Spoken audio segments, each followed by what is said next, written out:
Hi there, this is Sandra from the Schwowin's Nest. Welcome to my Holly Jolly Christmas series. Today I've got some super easy Christmas projects for you, and this first one is using some of these wood planks. Now mine I got at Dollarama, but I do know that they're available also at the Dollar Tree. And this red truck free printable. I will have this listed down in my description box. It comes from Pixabay, which is all free images. So if you've never looked at Pixabay before, you've got to go because there's a ton of stuff there that's absolutely free. You don't even have to join. I'm just using my paper trimmer to trim it down a little bit so I can figure out how many of the little wood pieces I'm going to need. With the size of the picture that I want to use, I've decided that 3 of these wood pieces will be sufficient. I do want to leave a little bit of space in between to make it look like it's on a pallet. I've figured out the spacing and now I'm going to use 3 of these large popsicle sticks and hot glue them on to hold the pallet together.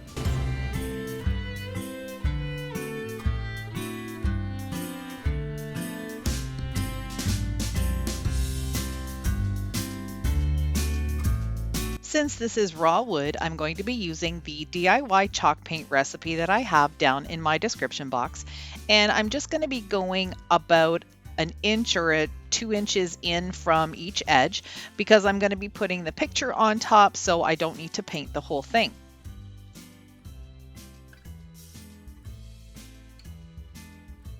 The idea for this little palette is to make it stand up.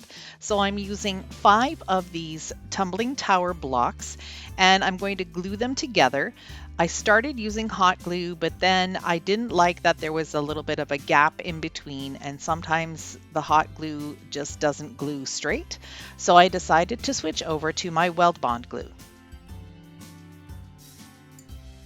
I'm just using a paintbrush to apply the glue just to make sure I don't get too much excess on it, and then I'll glue all 5 pieces together.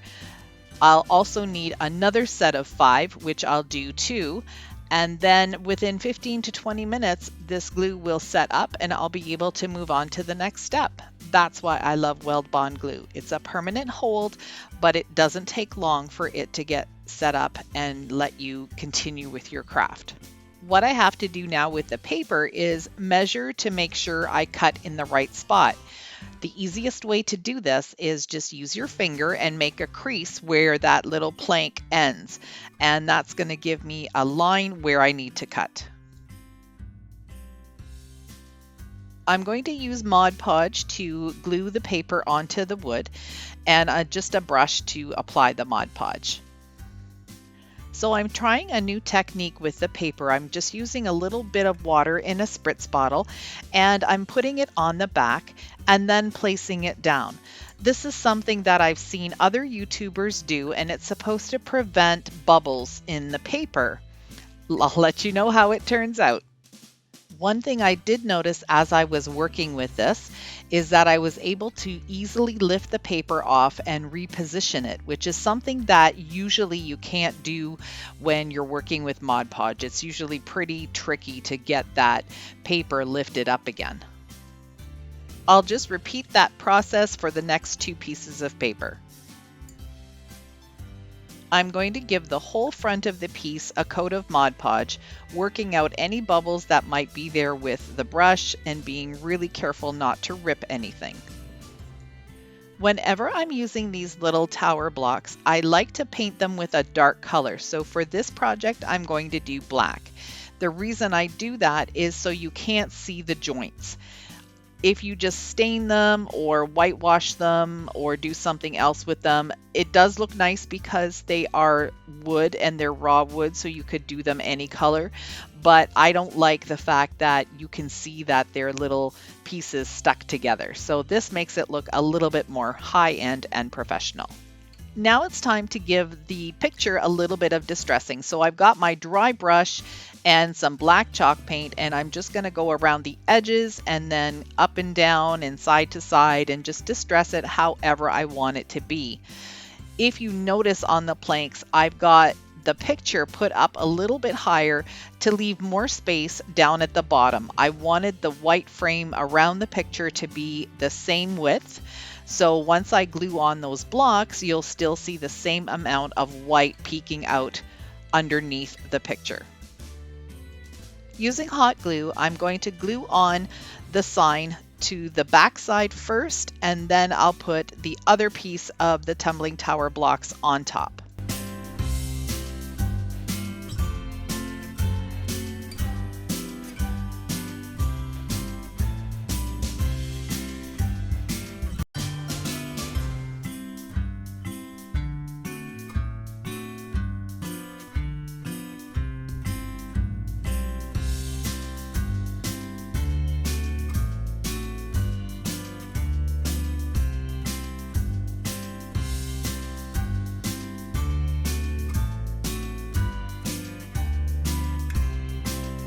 My second project is using this old piece of poster board. It was behind an old poster and it was huge, so I cut it down, and these pieces of an old 2x4 that I cut down to size as well. The first thing I'm going to do is give this piece of MDF a couple of coats of white chalk paint.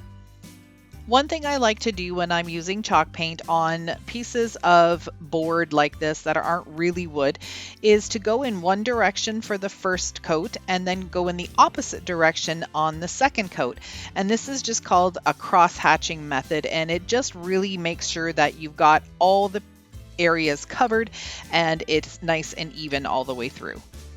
For this sign, I'm going to be using this reindeer, which was a free printable available on Pixabay. I'll also have that linked in my description box. I'm going to use the pencil transfer method where you color on the back and then you use a pen to trace it out onto your project. Here's my reindeer. It came out really nice and clear.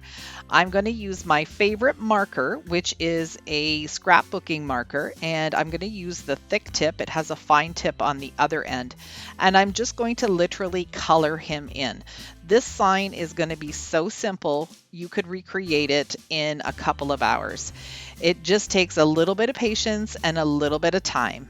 My reindeer is all colored in, and now I'm just using a really large bowl lid from one of my plastic bowls to give myself an arc on top of it. So I just want to make sure that it's nicely centered, and then I'm just going to use a pencil and make some dots to go around in an arc. If you've been watching my channel, you know that I love using alphabet stencils, and this one was one that I picked up at the Dollar Tree, and it's a really nice one. It's just a Farmhouse font, just regular, nothing too fancy, and I'm going to stencil in the words Kringle and Company. But again, I am not going to paint it. I'm actually going to use my marker. So I'm going to trace out all of my letters with pencil first and then just color them in. So super simple. Underneath the reindeer, I'm going to use this really skinny font, which kind of looks like a Ray Dunn font. And I'm going to put the words Premium Reindeer Feed. This is the part that's going to take a while. I wanted to try this with just the marker because I know I've been doing some different handwriting and freehanding, and I wanted to give you some options to be able to do these types of signs yourself if you don't have good handwriting. I love using alphabet stencils, and you don't always even have to paint with them. You can just color them in like I'm doing. This also gives you a great variety to change up your colors if you wanted to do something festive for Christmas. Here's everything colored in with my marker, and it looks amazing. What I'm going to do now is take the thin end of the marker and just go along the left-hand side of each letter and give it a shadow line. This will make it look more professional, more high-end, and it's just something that I really like on my letters. I also decided to give the reindeer some shadow effect. So again, I'm going on the left side and just going to be drawing in some really thin lines close to the original image. I really like how the sign is turning out, and you could actually leave it just like this if you wanted, but I wanted to add a little bit some extra to the side, make it look a little bit more farmhouse. So I measured out about an inch from the letter K, and I've drawn one straight line all the way up and down. Then I'm going to measure in 1/4 of an inch twice and make those lines. What I'm going to do is make some grain sack striping. I'm still just using my marker for this, and I'm going to use the ruler to help me make those lines and color it in.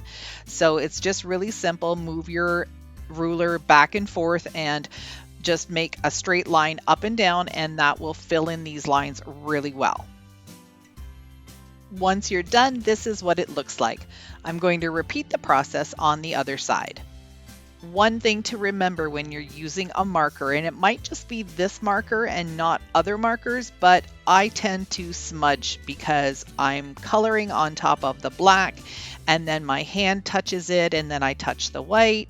So I decided to go with it and just smudge everything and make the white look really dirty and aged and old. To age it and distress it even more, I took a chip brush and some white chalk paint and just went across it, focusing a little bit more on the grain sack stripes where there wasn't any distressing at all.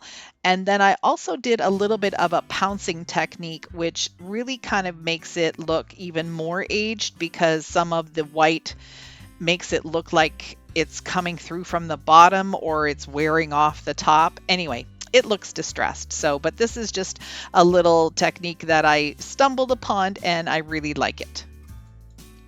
So here I've got my frame pieces, and I'm going to just use some hot glue to put them together and hold them in place so I can flip it over and get the board centered the way I need it to be.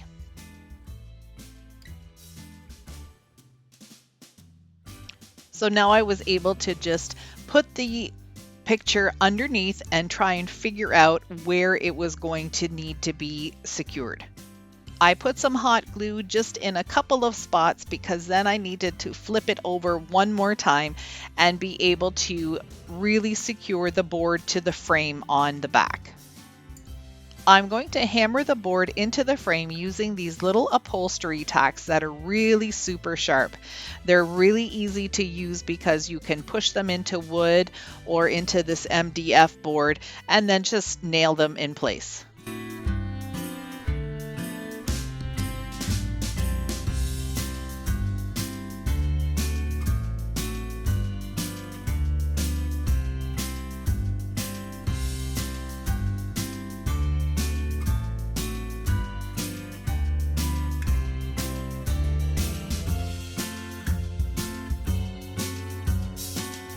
I hope you enjoyed these 2 easy signs. If you did, I'd love for you to stick around a while. Hit that subscribe button. Those 2 black arrows will show you exactly where to click. Thanks for watching. See you in the next one.